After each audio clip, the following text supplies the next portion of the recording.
Pride is the beginning and end of Lady Catherine. She tops that by being haughty, mean, and closed-minded as well, and gives a headache to everyone around her.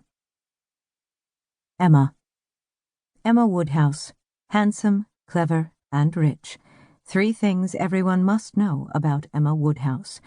One also needs to know she messes up a lot and gets almost everything wrong. In the end, she sees life more clearly and values friends better, and is rewarded with perfect happiness in her marriage. Mr. Knightley.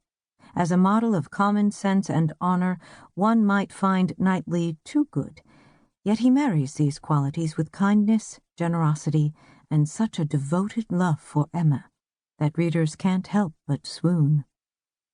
Sense and Sensibility. Marianne Dashwood. Perhaps originally intended as a caricature of a person with a great emotional appreciation of the arts, Marianne matures throughout her story and brings balance to her life with a touch of sense.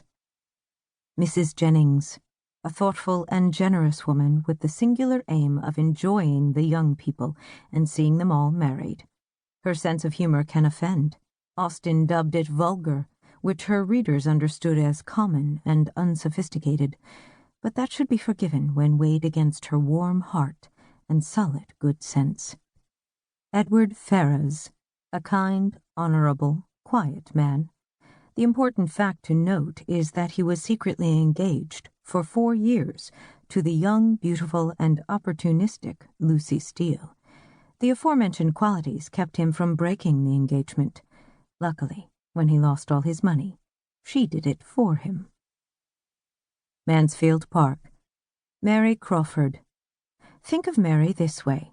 Split the bright and brilliant Elizabeth Bennet in half and give all her wisdom to Fanny Price, Mansfield Park's heroine, and all her sparkle to Mary.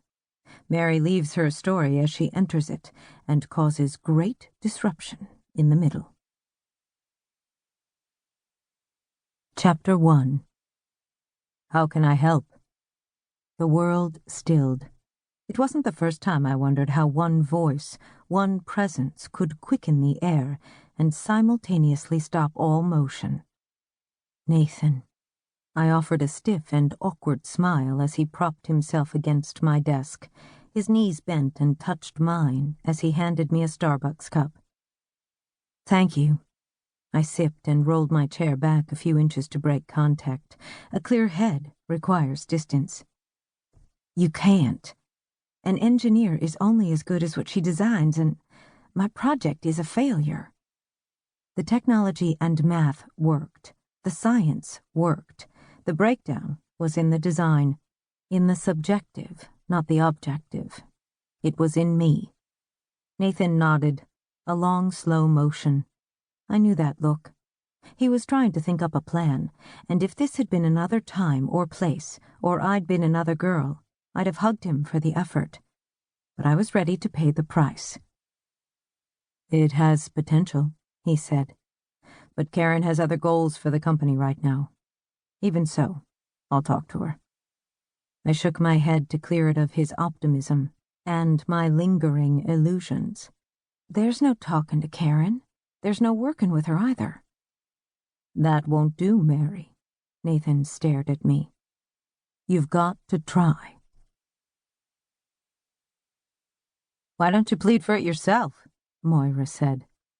We'd spent the last half hour leaning against her cubicle's outer wall and staring across 20 other cubicles to the closed conference room door. I wondered that the sheer force of our concentration didn't burst it open. Karen will do what she wants. So you expect Nathan to do all the heavy lifting? That's insulting and vaguely sexist. I can take care of myself. My look dared her to laugh. She kindly banked her smile. Good to know, as I was thinking more of insanity than anything else. What's that definition again? Very funny, I said, but she didn't smile. Fine. Doing the same thing over and over, but expecting a different result. And so we wait. She, too, kept her eyes on the door. Nathan's suggestions weren't going to work. First, he wanted me to ask Benson and Rodriguez.